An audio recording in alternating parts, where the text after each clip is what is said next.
जी हाँ, आज हम स्टार्ट करने जा रहे हैं सर्कुलेटरी सिस्टम। पर आप सोच रहे होंगे कि सर्कुलेटरी सिस्टम में इस डायग्राम की क्या ज़रूरत है?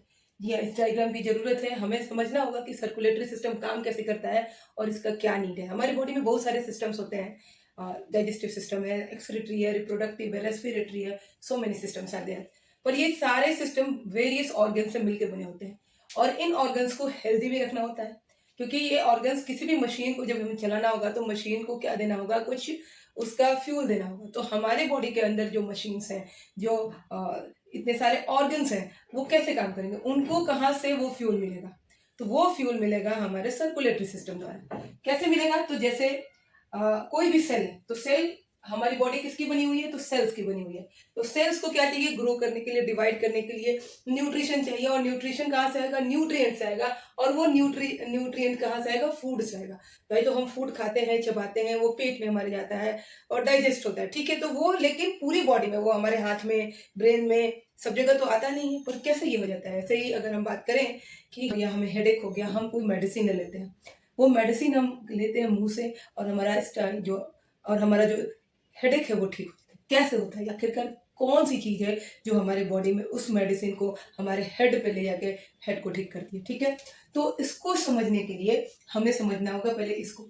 हमें क्या चाहिए होगा कि यहाँ पे वाटर चाहिए। कहाँ पे? हमारे घरों में क्या है? टैंक है, और हमको चाहिए वाटर, ठीक है? और उस वाटर को फिर हमें डिस्ट्रीब्यूट करना है पूरे घर में। पहले तो बड़ा टास्क है कि इस वाटर को ऊपर लेके जाना है, तो इसके लिए एक पंप का होना जरूरी है। तो यहाँ पे हमारे पास एक क्या है? मोटर है। जो मोटर क्या करेगा? वो वाटर को पंप करता है। कहाँ से? जमीन के अंदर से। और इसको फिर क्या करता है? एक पाइप के द्वारा इसको भेजता है ऊपर, छत के ऊपर कोई टंकी लगा हो या टैंक लगा हो, उसके अंदर ये भरता है, और फिर वहां से ये वाटर जो है पूरे घर में डिस्ट्रीब्यूट होता है। Exactly it happens with our body. हमारी बॉडी में जो सर्कुलेटरी सिस्टम है, पहले यहाँ पे सर्कुलेशन होता है। क्या होता है? सर्कुलेशन होता है। यस, यहाँ पे क्या होगा? सर्कुलेशन होता है। तो हमारी बॉडी में सर्कुलेशन होगा किसका? तो हमारी बॉडी में कुछ सर्कुलेटरी फ्लूइड पाए जाते हैं। क्या पाए जाते हैं? सर्कुलेटरी फ्लूइड पाए जाते हैं। और ये सर्कुलेटरी फ्लूइड दो है, एक हमारा है ब्लड और दूसरा हमारा है लिम्फ। और ब्लड जो है, blood is very much important, क्योंकि इसी ब्लड से हमारे बॉडी में सारे न्यूट्रिएंट्स ट्रांसपोर्ट होते हैं। पूरे all parts of the body में ऑक्सीजन कैरी करता है और कार्बन डाइऑक्साइड को रिमूव करता है। और भी बहुत सारे फंक्शंस होते हैं ब्लड के।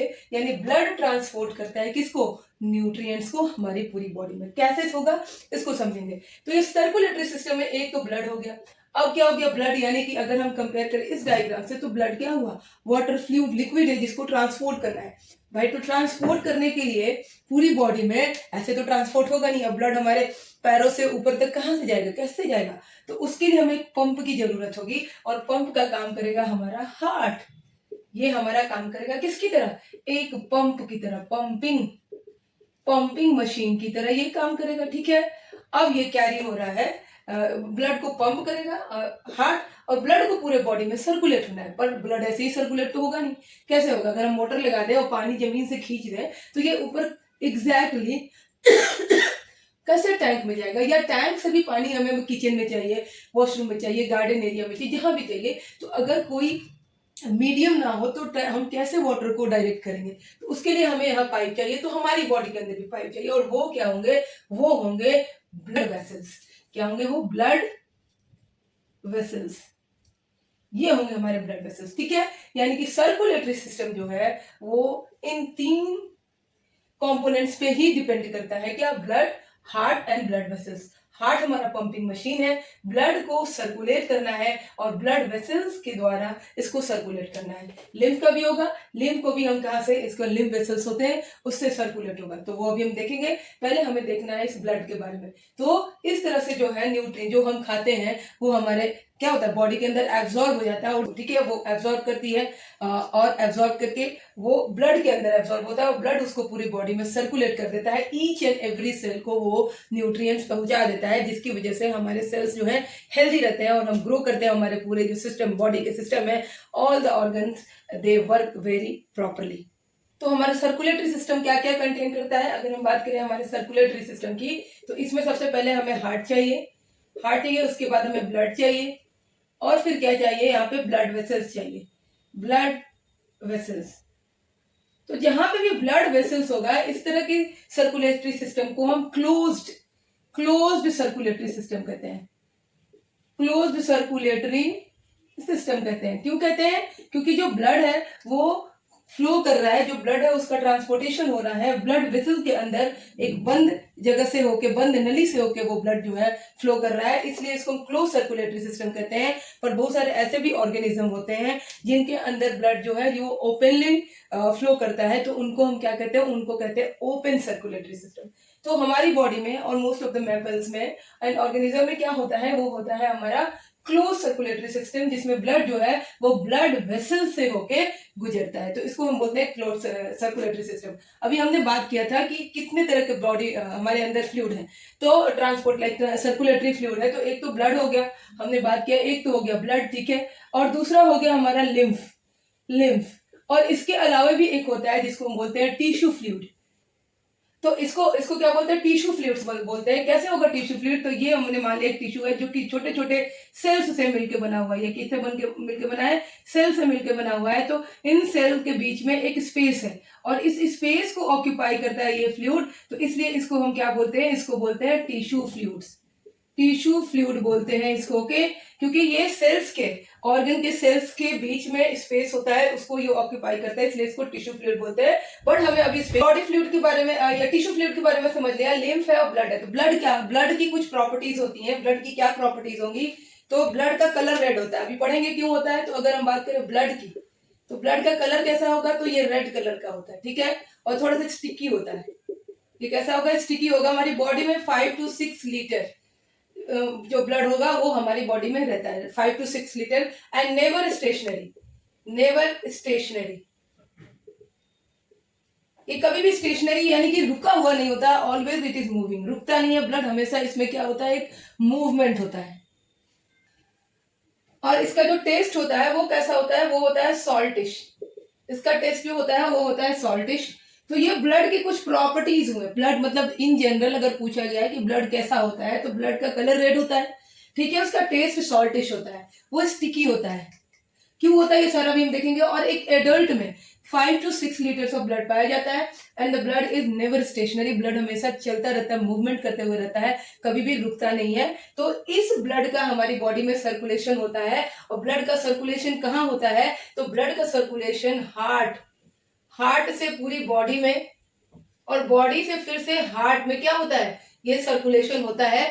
इसलिए ये दोनों तरफ से हो रहा है, इसलिए इसको हम डबल सर्कुलेशन भी कहते हैं। क्या कहते हैं? Double circulation. इन सब चीजों को एकदम ध्यान से और बढ़िया से हम देखेंगे अभी, और डिटेल में देखेंगे, पर अभी हम समझ रहे हैं इसको डबल सर्कुलेशन बोलेंगे, क्योंकि हार्ट से बॉडी में आएगा, बॉडी से वापस हार्ट में, फिर बॉडी में, तो ये एक सर्कुलेशन हमेशा होता रहता है, इसलिए इसको हम डबल सर्कुलेशन बोलते हैं, ठीक है। अब हम ब्लड के कुछ फंक्शंस देख लेते हैं और फिर उसके बाद ब्लड के कंपोनेंट्स देखेंगे।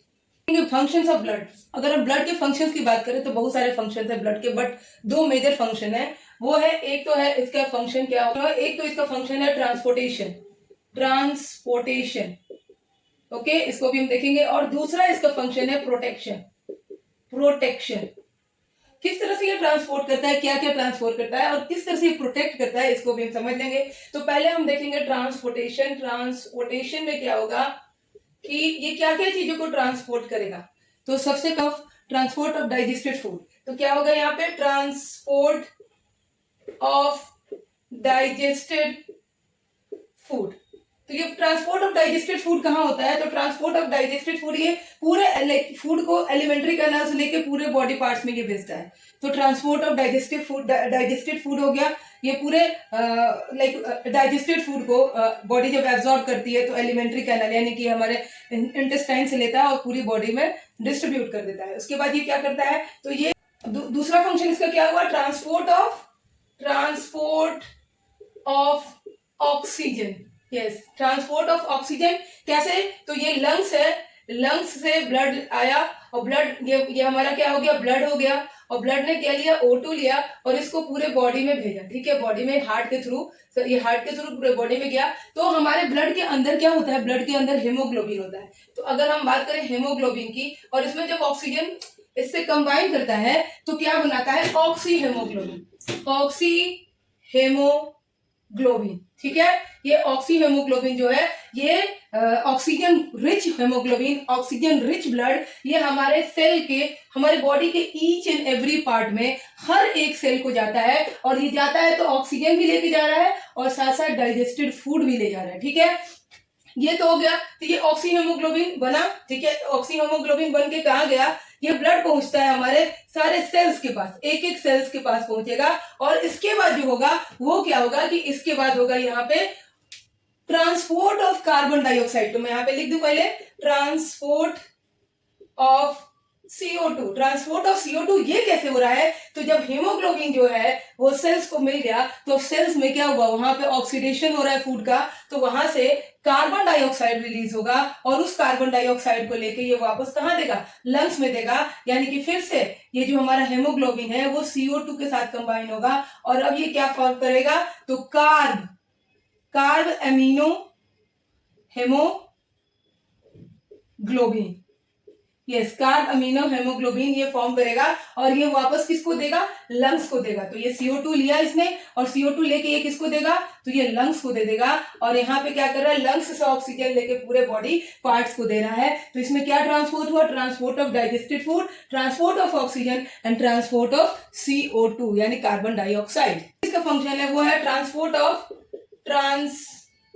Of excretory materials.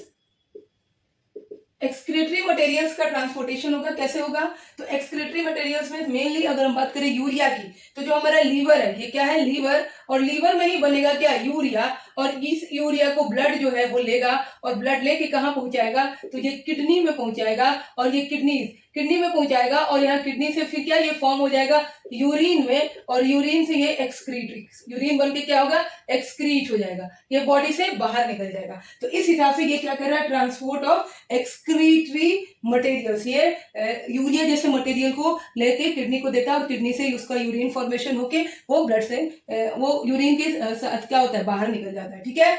अब यहाँ पे ये नेक्स्ट फंक्शन क्या है इसका, नेक्स्ट फंक्शन है distribution of hormones. Yes, hormones जो है वो एंडोक्राइन ग्लैंड से बनेगा। मान लीजिए ये एंडोक्राइन ग्लैंड है, कोई एंडोक्राइन ग्लैंड है ये, और इसने हार्मोन सिक्रीट किया, क्या किया, हार्मोन सिक्रीट किया। बट इस हार्मोन का कोई सेल यहाँ पे है, और इस सेल या ऑर्गन पे इसका क्या है, इसका फंक्शन होना है। तो क्योंकि इस एंडोक्राइन ग्लैंड कैसे होता है, तो ये डक्टलेस होता है। क्या होता है, ये डक्टलेस ग्लैंड होता है, कोई इसमें डक्ट नहीं होता है जो इस हार्मोन को कैरी करेगा वहां तक। तो ये कैरी होगा ब्लड के साथ। तो ये कैसे कैरी होगा, ये हमारा ब्लड जो है, इस ब्लड जो है ये हार्मोन को लेगा, ये क्या लेगा, ये हार्मोन्स को लेगा, और वो सेल के पास पहुंचाएगा, जिसको हम क्या कहते हैं, इसको कहते हैं टारगेट सेल। क्या बोलते हैं इसको, टारगेट सेल। तो ओरिजिन से लाइक एंडोक्राइन ग्लैंड से हार्मोन्स को ब्लड में लिया और उसको टारगेट सेल तक पहुंचाया, यानी कि हर टारगेट सेल को जहां भी हार्मोन्स की जरूरत है वो कौन डिस्ट्रीब्यूट करेगा, तो वो हमारा ब्लड करेगा। यही नहीं, इसके बाद एक और है डिस्ट्रीब्यूशन